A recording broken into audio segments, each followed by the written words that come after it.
If you've ever made a cold call, you know that those first 10 seconds can either make or break the call. Hey, it's Kevin from Prospeo. Our team makes thousands of cold calls every month, and we recently ran an experiment. We tested a dozen cold call openers that many sales leaders swear by, and we ranked each one to find the best cold call opener. So if you want to start hooking more prospects in your cold calls, this video is for you. Let's dive in.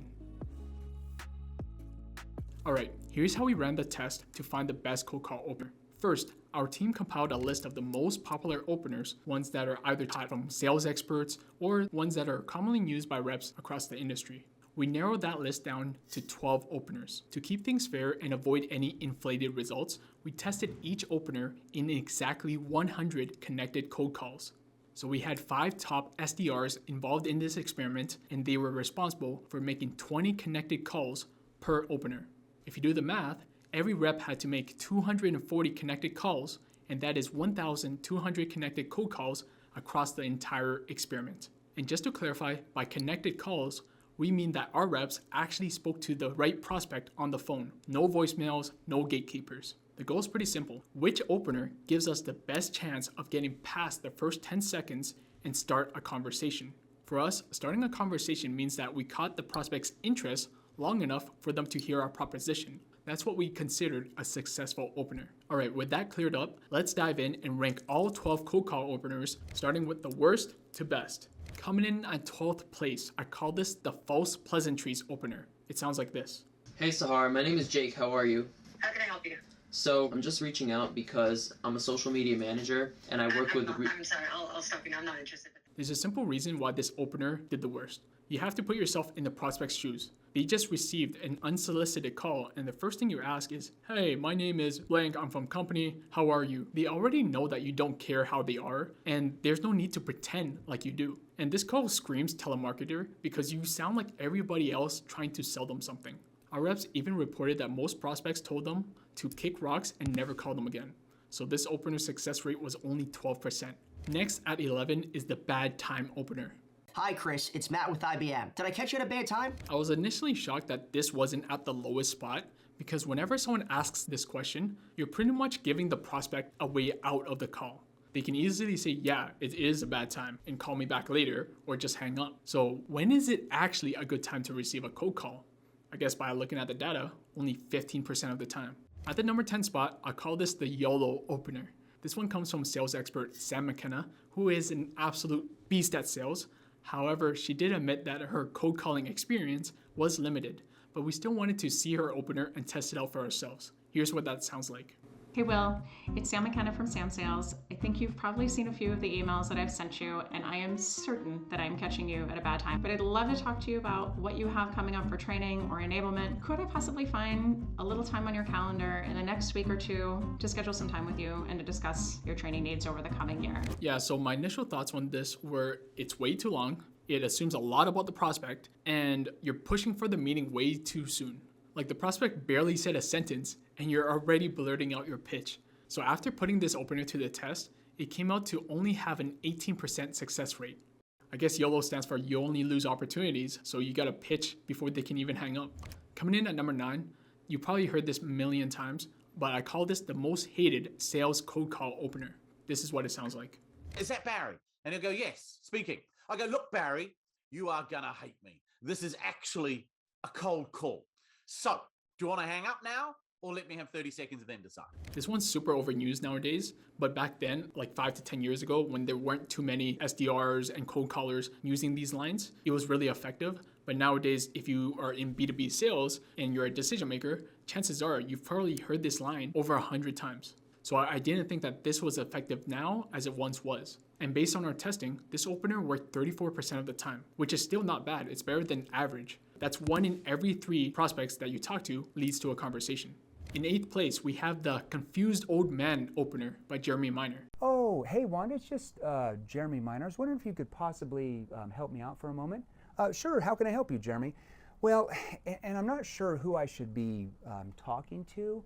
I'm trying to reach the person who would be responsible for like overseeing like any possible hidden gaps in like your advertising, you know, to hire like new truck drivers that could be causing you guys to have to keep several of your trucks, vacant every month. Who should I be talking to about that?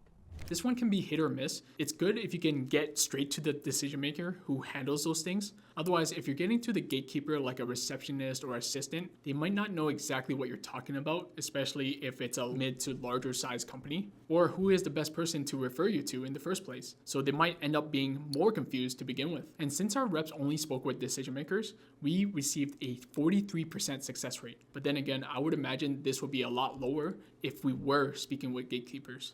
In 7th place, it's the Reward My Honesty opener by Underdog Sales. Would you reward my honesty if I openly told you this is a cold call? This one surprisingly did pretty well given that there's zero context being provided. And I think naturally people want to reward people who are honest with them. Another thing I like about this opener is that we didn't have to spend too much time doing research on the prospect because you can use the same opener for all the prospects in your list. And this opener has a 46% success rate based on our results, which is pretty impressive. Next, in 6th place, we have the Trusted Expert opener by Jordan Platten.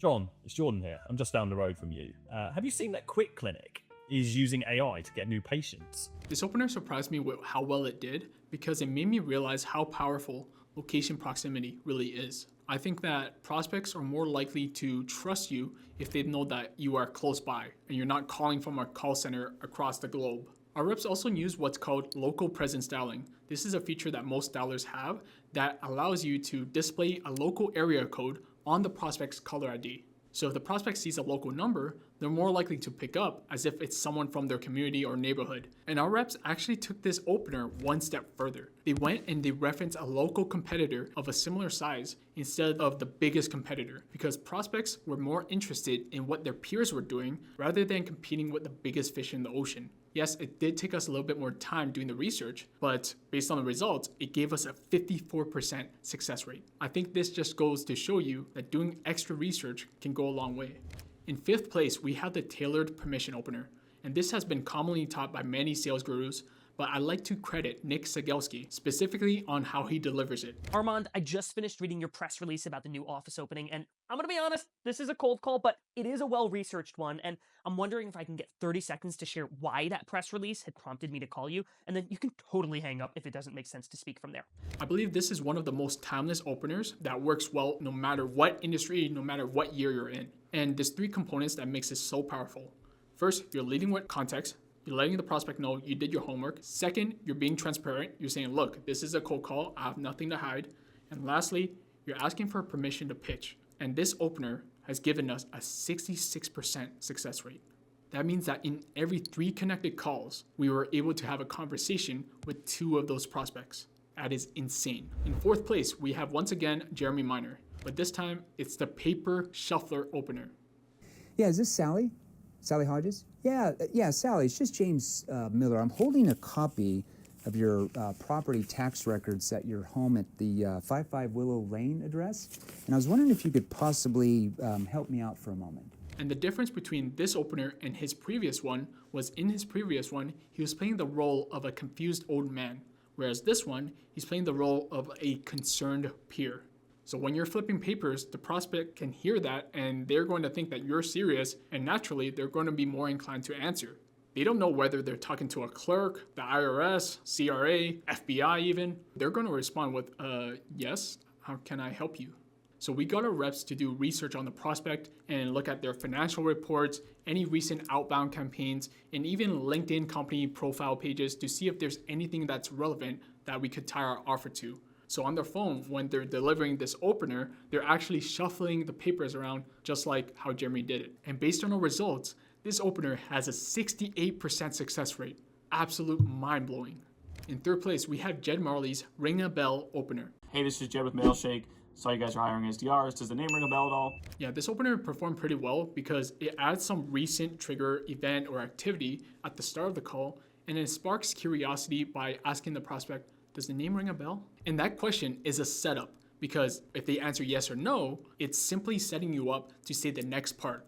We found the highest success was when prospects said no, and we just followed up with, yeah, no worries. We work with other B2B sales teams, and typically what we found the biggest challenge was XYZ. Have you found the same for your situation or your company? And this opened the door to having a conversation 71% of the time. In second place, we have the name tosser opener from Armand Farouk. Hey Nick, we work with a few other Andreessen portfolio companies. It's Armand from Pave. Have you heard our name tossed around? Yeah, Armand is a wizard when it comes to mastering his tonality in his cold calls. This opener establishes that you're just a peer and not another salesman or telemarketer, and it gives instant credibility and social proof. And it doesn't matter, again, just like the last opener, whether or not they've heard of you. The point of this opener is to lower their guard and get them to view you as equal status and respect you enough to have a conversation. Because if they're used to seeing sales reps and telemarketers down here, if you say, hey, I work with similar companies, they now view you as a peer. So they're gonna view you equal status. So they're more likely to have a conversation with you. Our reps took weeks perfecting the tonality of this opener. And once we got it down, we achieved a remarkable 78% success rate. All right, before we get to the number one opener, I wanna give credit to Eric Finch because it is a variation of his relevant teams opener. Let's watch this first before we dive into it. Hey, I just spoke with your team in the East who's developing on Argo, which is like the free open source tool. And same exact thing. I was wondering if we could sit down and show you how we're working with X, Y, and Z to go through cloud migrations from AWS to GCP. So just to provide some context, Eric was cold calling a company and he reached out to a team on the East Coast. They didn't book a meeting, but instead, he called that same company, but now a decision maker on the West Coast. He then referenced that convo that he had with the East Coast team, and he booked the meeting in like 15 seconds using the insights that he gathered from the first cold call. So now we put our own spin on this opener by referencing mutual connections instead of internal teams. And just a quick side note, if you're asking how we find mutual connections, there's two ways we came up with this list. First, we check the prospect's LinkedIn profile to see if there's any mutual connections, whether it's with our team or our clients, and we would use their name as a reference. Second, we would ask our clients for referrals. Something like, hey John, we loved working with you for the past 6 months to achieve XYZ. Do you have anyone in your network who'd also benefit from achieving similar results? And once they give you the names, you now have a warm list of people you can cold call. We call this the mutual connections opener, and it goes something like this. Hey Sam, it's Kevin. I was just speaking with John Fisher from Square about how we helped them hit their Q2 targets with better data. And he mentioned that you were possibly switching data providers. Do you have a second to see if this is something you're still exploring? And this is the best opener we found to hook prospects instantly. This has given us an 87% success rate in starting a conversation.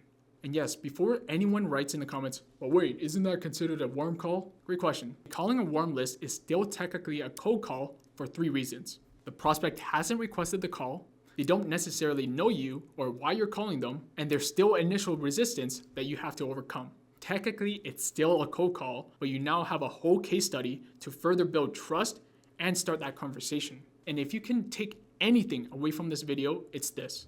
There is no one-size-fits-all cold call opener. What has worked for us might be the complete opposite for you and your team. And just to be clear, we are not knocking any of these openers. Every one of these openers can work if delivered correctly, and it can depend on your niche, industry, tonality, personality type, even region. So don't take these openers and copy them word for word. Tweak some of these openers that you like and see what feels natural and double down on what actually gets you into conversations. That's how you can find your best opener. And there you have it. If you got value from this video, drop a like, subscribe for more prospecting tips, and I'll see you in the next one.